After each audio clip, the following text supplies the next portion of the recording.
So let's start with like elementary school. So my first job is different than my first startup. So my first job actually, I got in trouble when I was in 6th grade in school. Like I was a misbehaved kid.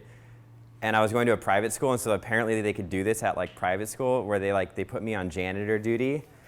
And so like every single week I was like, me and like the other bad kids would have to clean the whole school on Fridays.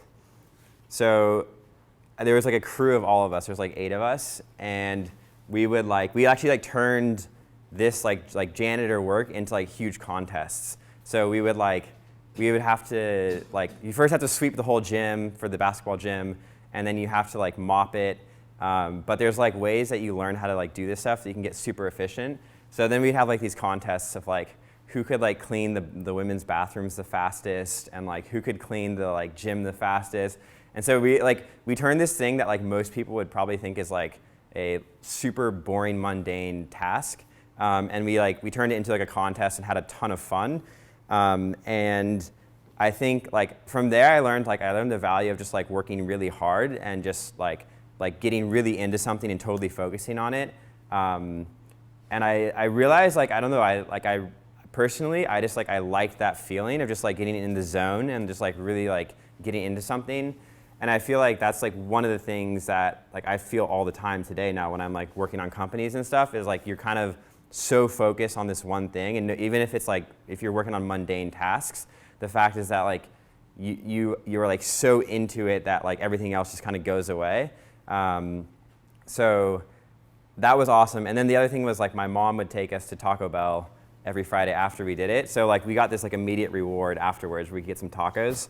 And so I think I also liked the fact that like you can work hard and get like an immediate reward. That was like my first lesson. Okay.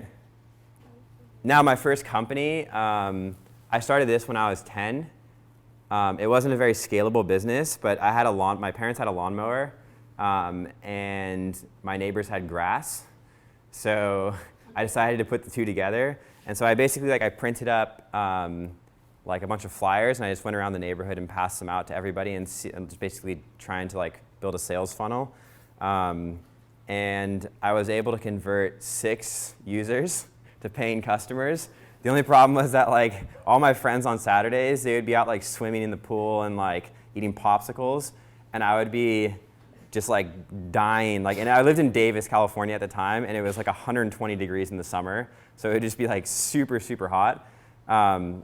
But I love doing it. Like I would get in the zone. I would just go out and mow a ton of lawns every Saturday. I would make probably I think I made like $50 every Saturday, which is like, I was 10 years old, and that like, you can buy so much candy. You can buy like baseball cards. Like there's so much stuff I could buy with it, which was awesome. So one of the huge lessons that I don't know why, but I just like never forgot this. There was like a super old lady that lived down the street, and she had like a front yard that was like pretty small. It was like, I don't know, from like here to there to this wall. So it was a pretty small front yard. And I knocked on her door, and she answered, and I was like, hey, like could I mow your lawn? And she was like, yeah, that'd be awesome. Like I hate mowing my lawn. So she asked me how much I would charge, and I had only seen the front yard. And so I was just like, oh, like I'll charge $8, like for sure, that's fine. And she like looked at me like, are you sure? And I was like, yeah, no, it's totally okay. And then she's like, okay, like so we shook on it, and then she like took me to her backyard, and it was like the biggest backyard in our neighborhood. This backyard was just like so big. It wasn't this big, but like that's what I thought it was like every time I had to mow it.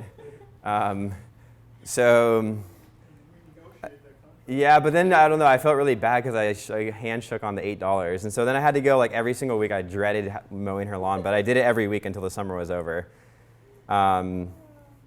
So I think I learned a few things from my first startup. If someone says yes way too quickly, then like you've probably left a lot of value on the table. So like it's probably better to like get them to argue with you a little bit versus them just being like, oh, awesome, let's do this. I think I also learned just like working hard and finishing a project is just an amazing feeling, and I feel like I chase that today. I feel like a lot of entrepreneurs I know just like chase that feeling.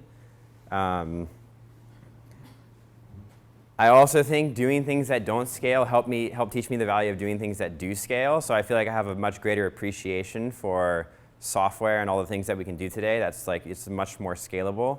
I mean, I love doing manual. I still like mowing lawns and like cleaning the bathrooms, but I much prefer sitting in front of an air-conditioned room in front of a computer.